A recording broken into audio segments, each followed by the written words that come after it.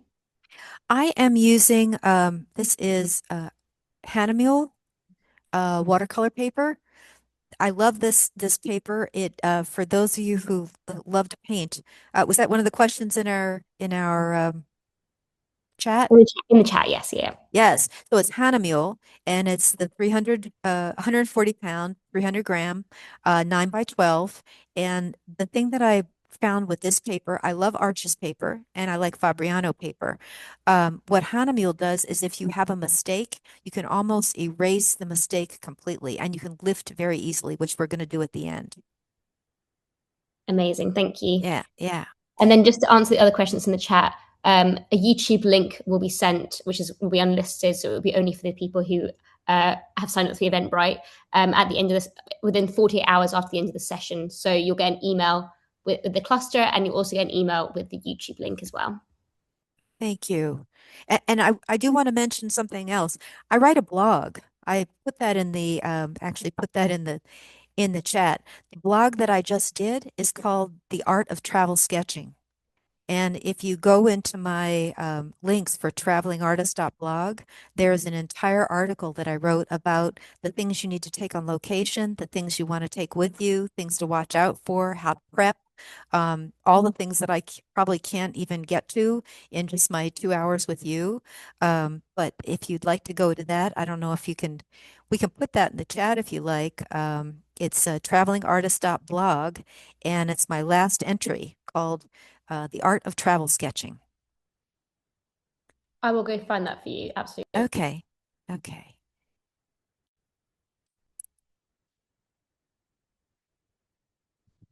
So we're going to go, let's see what we got here. I'm going to use my violet. What did I do with my violet? I think I might put it back. I'm going to give this person in the foreground some violet pants with their blue shirt. I'm not sure that would be a great combo, but we're going to give it a try. There we go. That gives it a little bit more interest. Now, last thing we can do some vegetables over here. So let's take our Viridian green and we'll find that an area, we're not using our little pot over here anymore. Our colors are getting kind of mingled and mixed. We're going to put our green here and we're going to add a little bit of yellow to that. And we're going to dot in some color here. So we have some veggies, veggie market, which kind of spices up this area also where the red is. And we can also come in here and maybe put a little bit into, well, we don't want to use it in a towel. That would not be a good idea. We could put a little bit over here. Maybe there's another veggie person over here. Okay. And we're going to give our people a little bit of interest. I'm going to go back into my orange here and kind of do a little bit of just dragging on these folks. Maybe a hand, maybe this person's coming forward. Maybe this person has shorts on. I'm not sure what time of year it is. These people are all bundled up. We can go again here with the color. Make her quite lively. She's got her hand around her purse. Okay. Now we're going to do a little bit of lifting here before we go to our gouache. Okay. So we're going to come in here to our tower. And we're going to just with a clean brush, we're going to lift out some of this color and then tamp down. And we're going to lift out a little bit here at the top of our church, and we're going to tamp down. And we're going to lift out a little bit here at the top.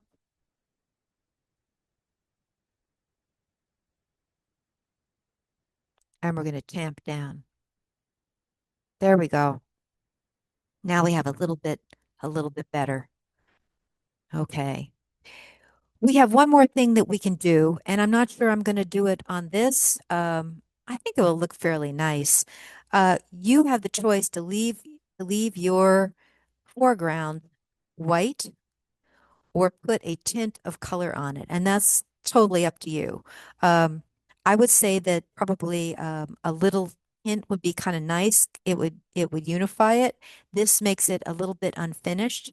So why don't we go ahead and put just a little tint, and then we're going to do our darks, and then we're pretty much done with this. So let's do a tint of, I don't think I have much of a clean spot here. Take our green out of there. Let's do a tint of gamboge and make it very pale with a little bit of yellow ochre. If you have gamboge, that's great. And we're just going to do a little bit of a wash across the foreground. And this is fairly dry. You want this to be dry. You don't want to move any color here. And we're just going to do it very wet across the foreground. Let's go with our, this is very tea consistency. So the lightest of the lights. And we're going to go sideways with the brush. Just sideways with the brush, right over our shadow plane. Gives it just a little bit of little, what they would say in the, I think in the fashion industry, a little zhuzh, a little like moment. Just gives it a little bit of color. That's all you really need. Okay. That's looking great. Okay, we're going to graduate to our tiny brush.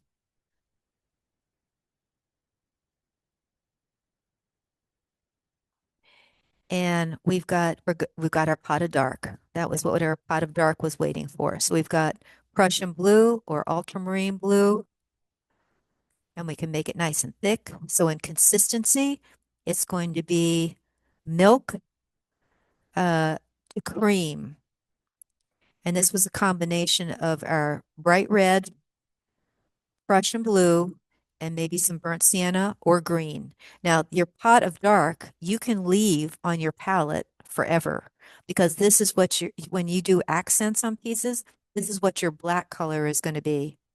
This is what you want to have for that. Okay, so we are going to go in here and we're going to be doing some little bits of touching on different areas that are kind of fun. We're going to leave these guys for a minute, and this is should not be damp up in here. It was just those areas where you lifted some things. We're going to put in our details into the top, and we're going to go behind here with our bell and go into the window here behind our bell, and then a little bit of shadow on this side of the clock. See how that gets dimensional right away? Okay. And then we're going to go in here. Now this one's dark. These are dark on this side. So you may or may not see the bell here. Maybe we'll see one of them. And we can go a little tiny bit across here with the dark. That'll give it a little pop. Darks in a piece, particularly darks that are made with Prussian blue, give a sense of deep light in a piece. They look really nice when you put a little bit of dark in there. And we can maybe, if you want a little bit of detail here on your inside of the window of the church. And we can do, if you want a tiny bit of darks back here, not too much. There could be a couple figures back in here that are a little darker. Maybe a figure here that'll give you a little depth.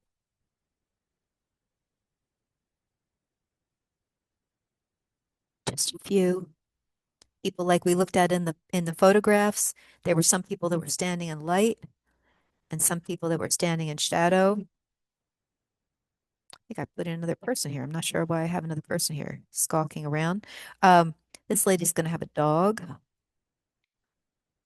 You can do whatever fun things you want to in this piece. She's shopping with her dog. And then we've got maybe the lady's maybe her bag here on the side has a little strap over there. And she's got a little bit of more packages than she thought she was going to get away with. And this lady's also got to have a bag. She went to the market as well. These are just some dark that put in here. I think we're just about it. We've got a little bit of green. Let's take some of that green and mix it into our blues here. It's up in the cerulean, and we're going to add just a touch of red. The color of shutters in Italy is a very particular color of viridian green, and it really is not the brightest of reds, but it's it's green tempered with a little bit of red. So there's your color. On camera, it may not show quite as what we want it to be, but we just want to put in a few little details here. So we're going to do just with your brush and fairly dry. Now this consistency is coffee to milk. Actually, it's coffee, but I'd like you to kind of have a rather thirsty brush, not a brush that is full of water. And you're just going to drag down one time for your shutters. Now we could have one window that's closed if you want, or we can have two that's closed. This person lives up there and doesn't want those windows open. Okay.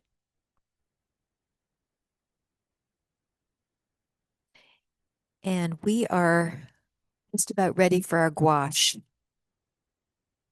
Let's see what we got here. Okay.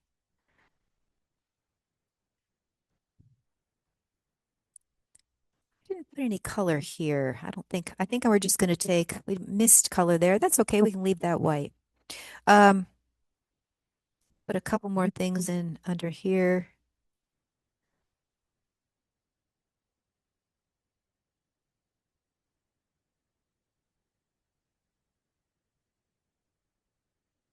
Little dots of color.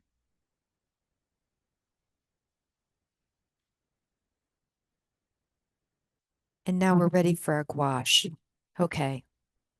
Now the gouache is the finishing touch. We are going to be using, I think we'll use primarily Winsor Newton white gouache because you wouldn't be carrying all these things when you're on location. When I do outdoor sketching, I have a smaller palette that has my colors in, but it has a warm and a cool of each. So it has a warm red, a cool red, a warm yellow, a cool yellow, and usually three blues, usually a cerulean, a cobalt, and an ultramarine blue. Sometimes I'll have Prussian in there and I might have a green, but I have a much smaller palette when I go on location. So let's go with a little bit of highlight now. So it doesn't matter if your water gets murky now, don't worry about it. We want our brush nice and clean. And rather than this is Winsor Newton Designer Gouache, rather than put the Winsor Newton Designer Gouache on your palette, I like to keep it separate in its little tube. And I just simply, with a damp brush, tip into my gouache. That's really what you want to do. And just get yourself a nice amount on that corner. Let's do a little bit of highlight. Let's do a little highlight on top of our building. So we're going to highlight just slightly in here. A little bit more water I need. And just a little bit of a wiggle. And a little bit on the top here.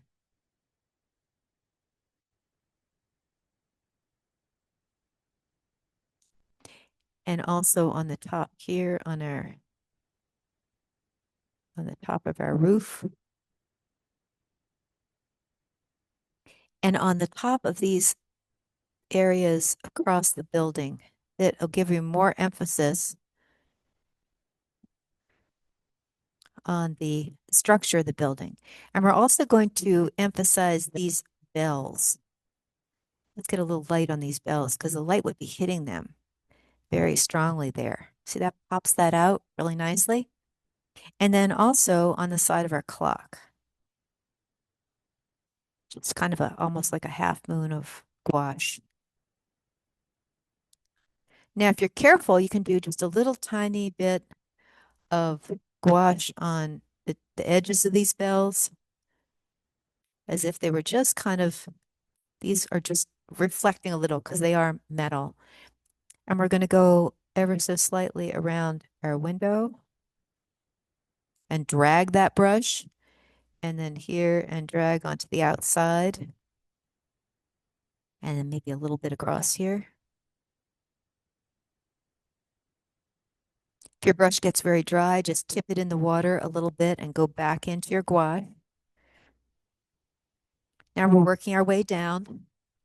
We're going to go the top of the umbrellas here and just a little bit on the side here. Our light was coming this direction, right? And especially on our green one. Look how it kind of comes alive now. Really kind of fun. This is one of the fun things I really like to do when I'm painting on location. I love carrying one tube of gouache. Works really well for most things. Tip that edge. We can also let's tip up into our, the windows in Italy have usually a marble piece that runs um, like a windowsill and maybe a framing on the top.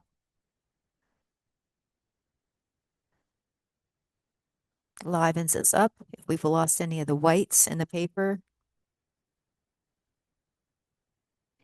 And we can come now down into our um, clothing and our objects down in here. If we want to put maybe some stripes on a shirt or let's make a stripe. Make a stripe. This is a logo shirt. Don't know what it is. And then we're going to put some edging on that towel there. Gives it a little bit of interest. And I think my people are a little bit dark here, so I'm going to let this lady that's over here have a white top. I think she needed to kind of come out of the darkness there. It's a little too much. And maybe there's somebody back here that has a little bit of white on their front, and this person here.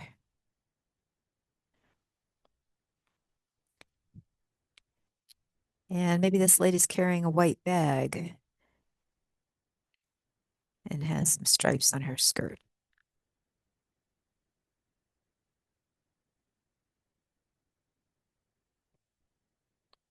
And we can maybe put this would be another person carrying some kind of bag over here.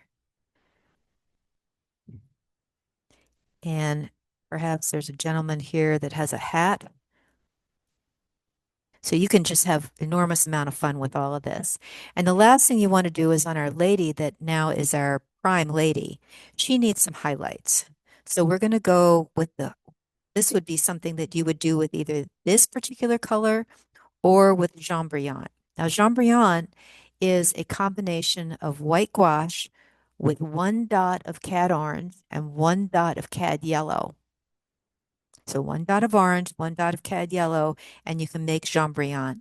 I showed it, if you go into my last video, I show you how to make it. I did a whole little series of that. We're running out of time a little bit here.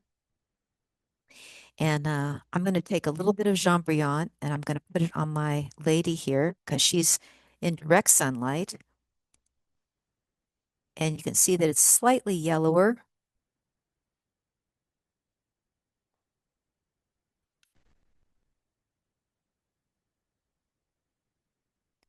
And we usually put it on top of her head and then just kind of dot it around. It can be on other figures if you want. And it gives a natural look that the white gouache kind of looks sometimes a little bit flat, but the Jambriant works very nicely with this. So that's the idea with Jambriant, that you can get a little bit of highlight there on your pieces. And I think just about done. Wonderful. Thank you so much, Pamu. Well, let me sign it. The most important step. F. Turner, and you want to sign it in pen because this is a pen drawing. And then we have two Z's in Fivizzano. Fivizzano, Market Day. There you go. And I like to put Italy. There you go.